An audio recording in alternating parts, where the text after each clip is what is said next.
everybody, it's Jessie here with Epic Animals Outreach, and this is our educational spotlight.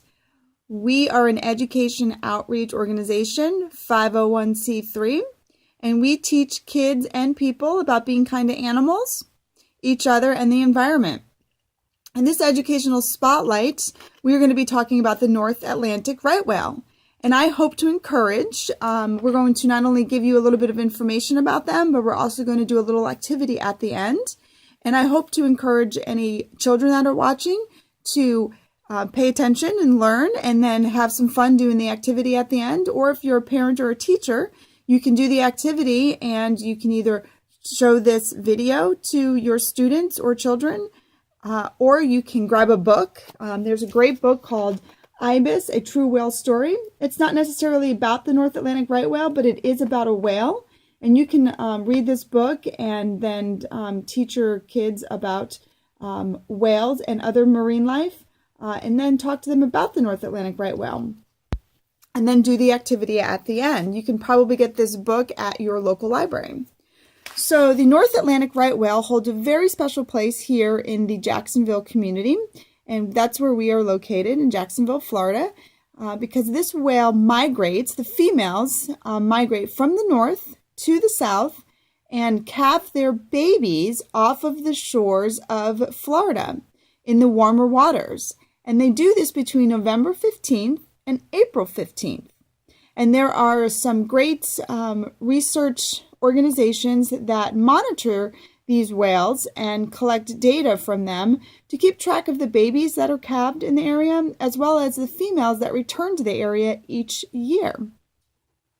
They are identified, if you see the white parts on the whale, these North Atlantic right whales are identified by the callosities, which is considered to be whale lice. And no two whales have the same whale lice markings. So they're easily identified by that whale lice that's found on them. These whales are an endangered species, so it is imperative that we collect data on them to keep track of how many there are still in existence. One of the biggest challenges for these whales and why they're endangered is they were hunted to near extinction by humans.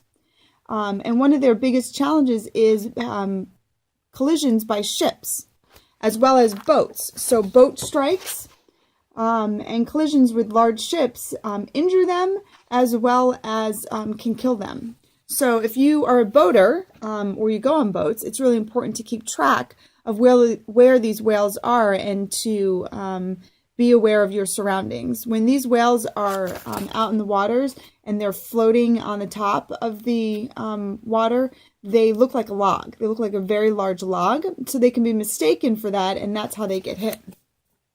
They also get entangled with fishing gear.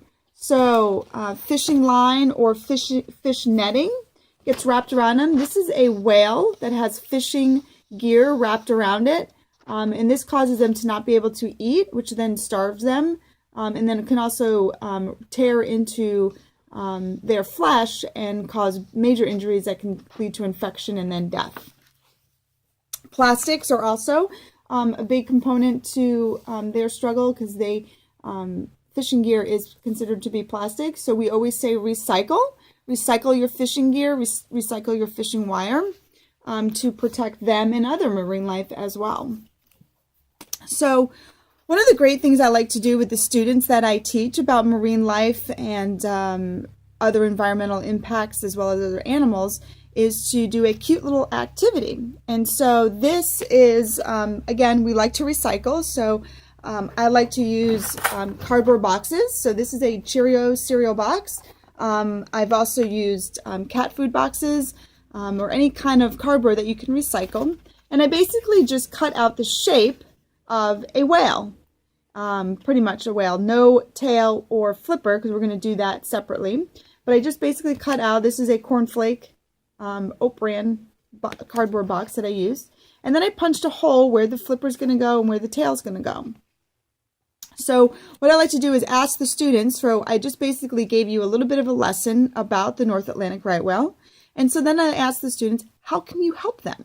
How can you help the North Atlantic right whale survive as well as other marine life. I also talk about sea turtles often, as well as manatees and other marine life that we could encounter when we're at the beach or in the water. So what are ways that we can help them?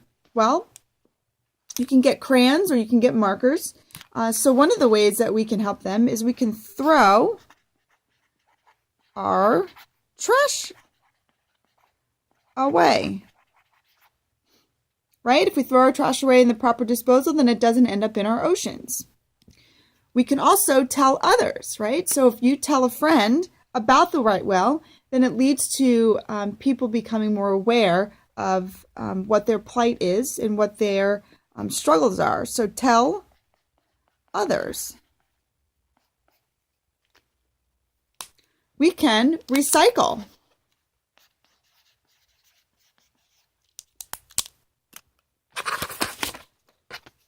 And we can drive our boats safely.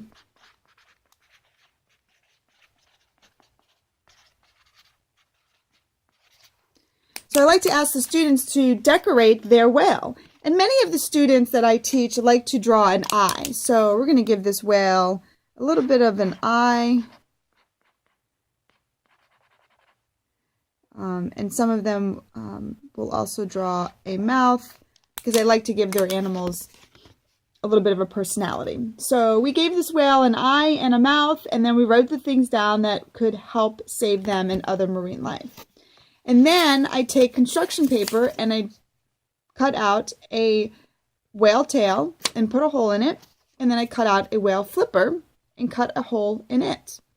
And then I take two fasteners that I have here in my hand, and we're just going to simply affix the flipper to the whale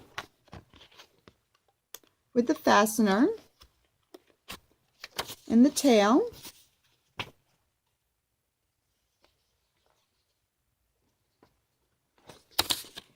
And once I'm done here, then you have a whale. You have a whale that has a moving flipper and a whale that has a moving tail. How fun is that? So you can make this with your students or your children and have fun. And then you can play with your whale. You can also write ways that you can help the whale on both of these. So I hope that was fun for you. I hope you learned something new. And I hope that you visit our Facebook page, Epic Animals Outreach. Follow us. We post things about animals and saving the environment and how to help each other in our community and around the nation. We share things locally and globally. If you want to go visit our YouTube page, Epic Animals Outreach, this video will be posted there. And please visit our website at www.epicanimals.org. Thank you for watching, and I hope you have fun making your whale.